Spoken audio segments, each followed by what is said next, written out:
The word spirituality has been very much in vogue for, say, the past 20 or 30 years, and volumes have been written on it. How it's different from religion, and the challenges of all that.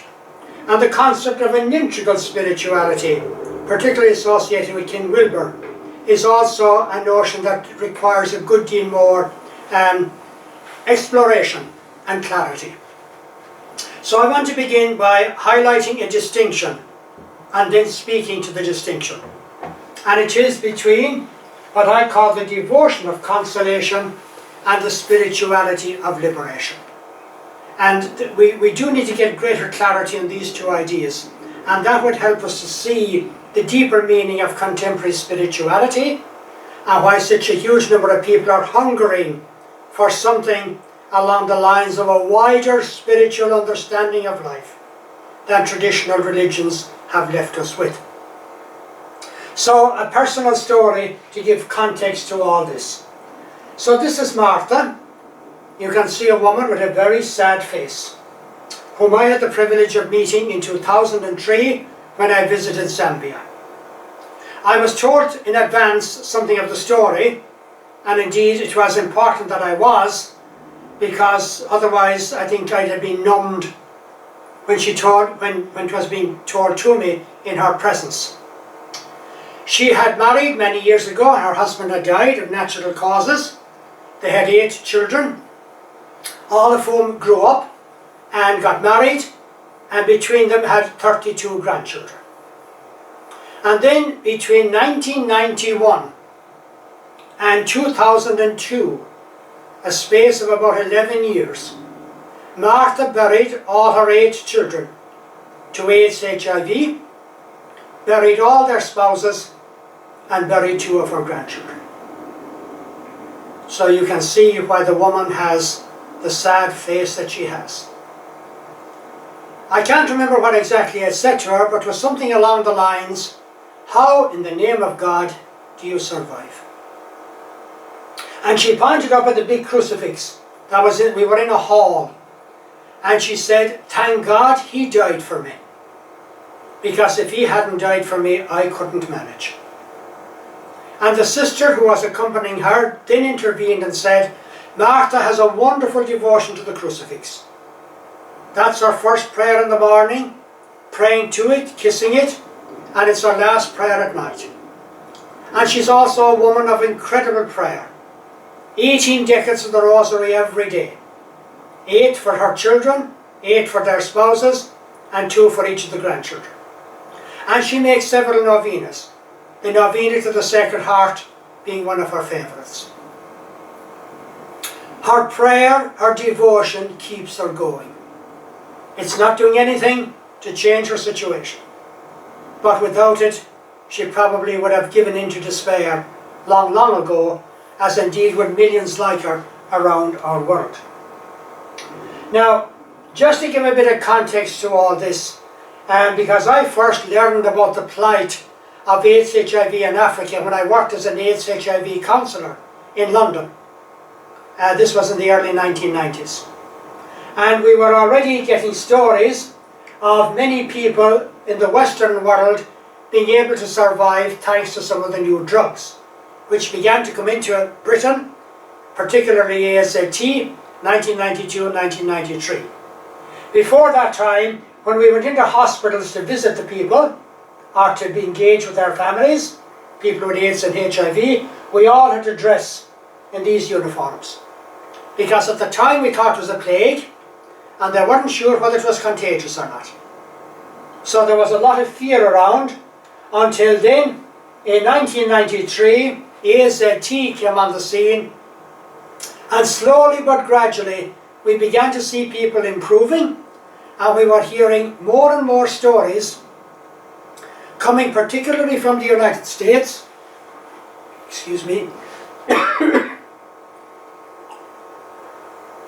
coming particularly from the United States, of people living long term with the illness and with quite a good quality of life. But we were hearing even more stories coming from Africa of people in desperate conditions, unable to get access to the drugs, and it seems the big corporations not prepared to bring down the prices to make them available to the people of Africa. It was that crisis situation that eventually reached the breaking point. So the first retroviral drugs were coming into Europe, all over Europe in 1993. Huge numbers of people improving, but equally larger numbers of people dying in Africa because they couldn't access the drugs. It began to change, indeed almost overnight, sometime around the year 2000. Nobody is clear on the facts here, when a group of activists took an incredible risk, set up a small shed somewhere on the west coast of India, robbed the patent or the copyright from some of the pharmaceutical companies. How they did that, I don't know, and began manufacturing the drugs themselves, from which they were able to transport them cheaply into East Africa. And thus the retroviral drugs began entering Africa. By breaking international patent laws of the WTO, the new drugs became available to the people of Africa. The reason, of course, why we know so little about this is that if any information were to leak out and these people were to be traced down, they would be suffering very long jail sentences, indeed might very well have been exterminated before it would even come to justice. Now with these drugs coming into Africa, things began to change fairly quickly, because they then began on a more legitimate basis producing them in East Africa, initially I think in Nairobi, then in Uganda, which was one of the first countries to really profit from all this, and in due course down in South Africa. Now this is a picture of the same woman I showed you yesterday, and that I showed you earlier, and I'm going to contrast the two pictures in a moment. This is Martha, photograph taken around 2008 or 2009 at the confirmation of 6 of her grandchildren. And the companies that were working on the drugs used this photograph for their sales and advertising. So now we're beginning to see the contrast. And so let me show you this amazing couple picture. This is the woman with the Devotion of Consolation. And the devotions were absolutely crucial to her. As I've already said, they're crucial to millions still in our world today. But those devotions, no matter how much she multiplied them, no matter how much she kept beseeching God, nothing was changing. In fact, her whole situation was getting worse. What brought about the shift towards this personality, towards this woman, were not all the prayers and devotions, but the incredible, dangerous, prophetic actions of the social activists. Therefore, this is what I mean by the shift from the devotion of consolation towards the spirituality of liberation. To make the point more explicitly, God and Jesus never intended this for any human being. When the Gospel of John talks about the fullness of life, this is what God and Jesus wants for everybody. I'm not saying that we should get rid of devotions, nor of the practices of a person like her in absolute desperation. But what I am saying, that as a church, as Christian churches, as world religions, as if we're talking about an integral spirituality, we somehow have to prioritize what leads to this. And that what leads to this is not just a bunch of crazy people doing something crazy, but incredibly prophetic people, even though maybe they never mention the word God or Jesus, or maybe never say a prayer in the formal sense. But they are the people that are building what the Gospel calls the kingdom of God. This is a major reality that all our churches and all our religions needs to reflect on much more deeply. Because the millions that are still following devotional practices and that are being encouraged to do so by churches and religions are not necessarily entering into the deeper power of life or the empowerment of life that our gospel is about. Our gospel is not really about devotion for consolation at all. It's about a spirituality of empowering liberation. That's where the primary emphasis should be. How would we move things in that direction? The example of Doctors Without Borders is one telling example.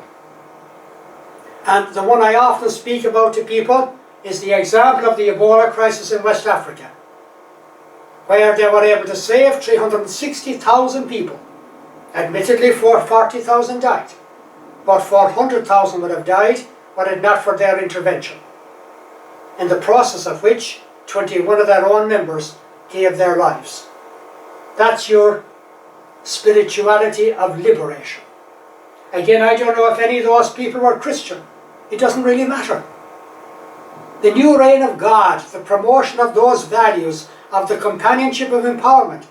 You don't need to be a religious believer to do that, and to do it meaningfully. One would hope that a religious believer would do it with greater zeal and with greater depth and commitment. Or let's take this example from the Philippines. A church of the Redemptorists at Clarendon near the main airport. Every Wednesday they have the devotions to Our Lady of Perpetual Succor. The church is packed. Sometimes they get several thousands of people coming there. They have 3 or 4 masses. They have several confessions. They have the novena 5 or 6 times each day. And many of the people that come there come from a local squatter camp called Tondo, one of the biggest squatter camps in the whole of Asia. They come there every Wednesday, they go back to Tondo, they come back, they go forth, and little or nothing changes. Now, supposing a group like the Redemptorists were to engage with a network like Habitat for Humanity and begin building some kind of decent housing for the people of Tondo, and then really try to work towards an integrated spirituality, which might look something like this: that everybody is told on this Wednesday that next Wednesday the church will be closed and there won't be any devotions. But everybody's invited to go up to Tondo and start clearing the rubble and the waste so that the building of houses can begin. Obviously it would have to be done in dialogue with the people, with local government and so forth. And then the following Wednesday there would be devotions. But the devotions will be more focused on praying for the people that are making the difference up there. It will become a different quality of prayer. It wouldn't be so much the prayer of guilt and of this desperate pleading of God. It will be a prayer of gratitude. It will be a prayer of justice. It will change the whole tenor. Things will be moving in the direction of the spirituality of liberation. So, the devotional elements, very quickly to look at them. Multiplying prayers, novenas, bombarding a distant God, and the God here always feels distant. The whole idea of an incarnation of God is not well integrated at all into popular devotions, generally speaking. The way of the cross, suffering for its own sake, which Jesus never advocated. Jesus never even mentions it. Jesus suffered, not just in his death, but also in his life, in order to get rid of meaningless suffering. And that's what we're about, or that's what we should be about as a Christian people. Penance and self-sacrifice, for example, a lot of fasting. Fasting can have a very positive value, sure. But doing it merely for the sake of penance, again, is something Jesus never actually advocated. Pilgrimages, paving the way for our journey to heaven. Okay, there are current pilgrimages like the Camino and others, which I think help people to live in a more integrated way with creation. Those are good. Statues, icons, replacing the living relationship, again where they become almost kind of ends in themselves. External performance, quantity rather than quality, as in the multiplication of prayers and novenas. The old notion of indulgences, trying to bargain with God, that God should help us, is no longer seen as healthy. deliverance, which is often kind of exaggerated, particularly in an African context, and often driven by some of these fundamentalist Christian groups coming in from America and elsewhere, is not really healthy or wholesome. I'm sure many people would have approached Martha and would have loved to deliver her from the grip of Satan and maybe make her situation 10 times worse. And then finally, we can easily become addicted even to esoteric states instead of being more grounded in the hard, dedicated work of justice and liberation. The Devotion of Consolation has a number of well-identified features. A religion of fear. Religion was never meant to inculcate fear. It was meant to inculcate hope and love. Codependency, behaving as if I was a child, desperately pleading with this Father God. Dualistic. People that are into devotions tend to be very dualistic in their approach to things, generally speaking. Strong feelings of unworthiness, which again is not healthy or wholesome. Suffering for its own sake, which, as I've already said, Jesus never mentions or never advocates. And we need to be very clear about that. Feeling powerless, that's kind of obvious. And then, to what extent are all these approaches either encouraged or never critiqued because it helps the patriarchal church to keep people under control? I know that's a bit of a judgmental and a harsh thing to say, but perhaps it needs to be said if we're to kind of move beyond the reliance on these very unhealthy devotions. The spirituality of liberation, outgrowing the dualistic split between sacred and secular. As I've already said, those people that produced the drugs and brought them into East Africa and created such a climate of hope and breakthrough, I've no idea whether they were spiritual in any sense. But one thing I'm very clear about, Jesus would consider them primary disciples of the companionship of empowerment. And we need to be very clear about that. Grounded with the empowering spirit, the spirit that energizes us to become more empowering for the sake of authentic freedom. Educated in a spirituality of empowerment. What would that look like? At a very local level, at maybe a diocesan level, at an international level, at a national level, and so forth. A certain level of integration of body, mind, and spirit. I think people who are heavily reliant on devotions, I think of my own youth, I think of my own members of my own family, they don't necessarily feel good about their own bodies even. I don't think they appreciate the richness and depth of the mind. And often they're not really well educated at all on the whole meaning of spirit and the power of spirit. So a healthier education, a catechesis that will move in the direction of integrating those factors. In solidarity with the incarnational Emmanuel, the God who is always here with us, the God we don't need to be pleading to, that distant God that we feel we can never reach. A way of being and not just about deeds. Action rather than words, perhaps the whole notion of work as ritual, but it's also action that's inspired by a very deep vision that may not be very explicitly articulated. Those social activists that took those huge risks to produce those drugs, they were people with vision. How articulate they were about it, I'm not sure, but they certainly had a deep vision. Justice before charity. This is a really important one.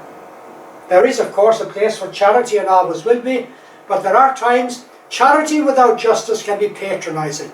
It can be disempowering. We need both, but I think we need to try and prioritize justice. And finally, the big challenge, then often, particularly, one of the dangers here is overactivism. And we wear ourselves out and we burn ourselves out. So how do we integrate meaningful solitude into that? The Jesus who frequently, it seems, had to go out into the mountain to regain his strength and regain perspective. As I've already indicated several times, the primary indication for all this, the primary foundation, has to be the companionship of empowerment. Once we get that bit right, then we see the kind of logic and the direction that I've been talking about. So this is a major challenge in our world today, in our churches, and in all the religions. There's an abundance of spirituality around. Some of it is good. A lot of it, I suggest, is not very healthy and not very empowering. So how do we as a Christian people come together and work more proactively towards an integrated spirituality? I see that as a big challenge for our time.